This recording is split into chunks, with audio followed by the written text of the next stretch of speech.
Գլոբալ պատերազմներից 9 հանգուցալուծելուց հետո Իսրայելի ու Լիբանանի միջև ձեռք բերված հրադադարը 10-րդն է, որի կարգավորումը մեծ պատիվ է, հպարտությամբ հայտարարել է Միացյալ Նահանգների նախագահը։ Իրականում շատ հուզիչ է, որ 48 տարի անց առաջին անգամ կհանդիպեն Իսրայելի եւ Լիբանանի ղեկավարները։ Երկուսի հետ զրուցել եմ, կողմերը հրադադար են հաստատել, այն ներառում է նաեւ Հեզբոլլահի զինաթափումը։ Սա արդեն 10-րդ հակամարտությունն է, որ ես կարգավորում եմ։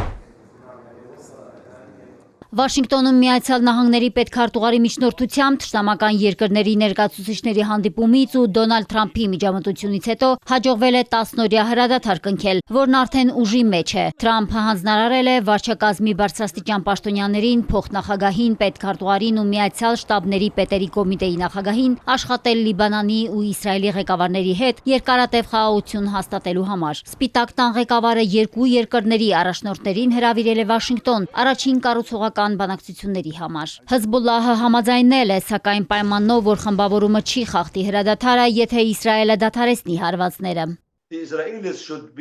Իսրայելի վրա պետք է ճնշում գործադրել, որպեսզի նա հարգի հրադադարի ռեժիմը եւ սահմանափակի այդ երկրի ցանկացած պահի Լիբանանի ցանկացած հատվածում անել այն, ինչ ցանկանում է։ Ցավոք Իսրայելն անդադար խախտում է Լիբանանի տարածքային ամբողջականությունն ու օկուպացնում այն։ Ինչ համաձայնություն էլ կնքվի, պետք է հարգվի հրադադարի ռեժիմը։ Մուսավին շնորհակալություն է հայտնել Իրանին, Միացյալ Նահանգների ու Իսրայելի վրա ճնշում գործադրելու համար, քանի որ առանց դրա Լիբանանում զինադադար չէր լինի։ Միաժամանակ Հեզբոլլահը հայտնել է, որ քանի դեռ իսրայելական զորքերը Լիբանանի տարածքում են, լիբանանցիները դիմադրության իրավունք ունեն, եւ հրադադարի ցանկացած ռեժիմի դեպքում իսրայելցիներն արաբական երկրի տարածքում չպետք է ազատ տեղաշարժվեն։ Լիբանանի հետ հրադադարը պատմական խաղաղություն կնքելու շանս է, իսրայելցիներին ուղղված տեսաուղերձում հայտարարել է Նեթանյահուն, ընդգծելով, որ չի պատրաստվում հեռանալ Լիբանանից։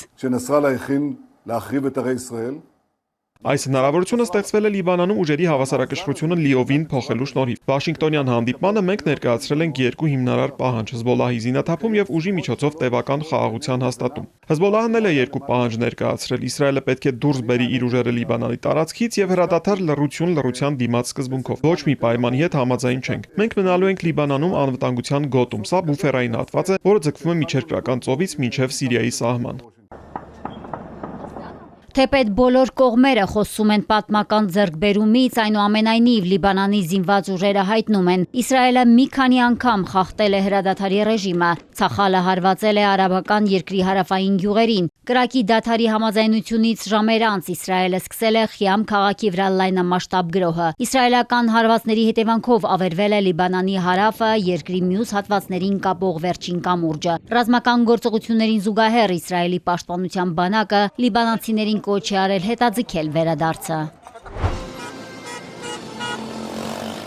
Անտեսելով Իսրայելի նախազգուշացումներն ու լսելով հրադադարի լուրը, Լիբանանի տեղահանված բնակիչները զանգվածաբար վերադառնում են տուն։ Հրթիռներից ու ռումբերից քարուքանդ եղած ճանապարհներին կիլոմետրանոց խցանումներ են։ Հեզբոլլահի դրոշը ծածանելով ու խմբավորման սպանված ղեկավարի նկարը բարձրացնելով փողոցներում մարդիկ տոնում են հրադադարը։ Մենք չենք վերադարձել բանակցությունների միջոցով, այլ զենքի ուժով։ Զենքով մենք կվերադառնանք մեր տները բոլորի կամքին հակառակ։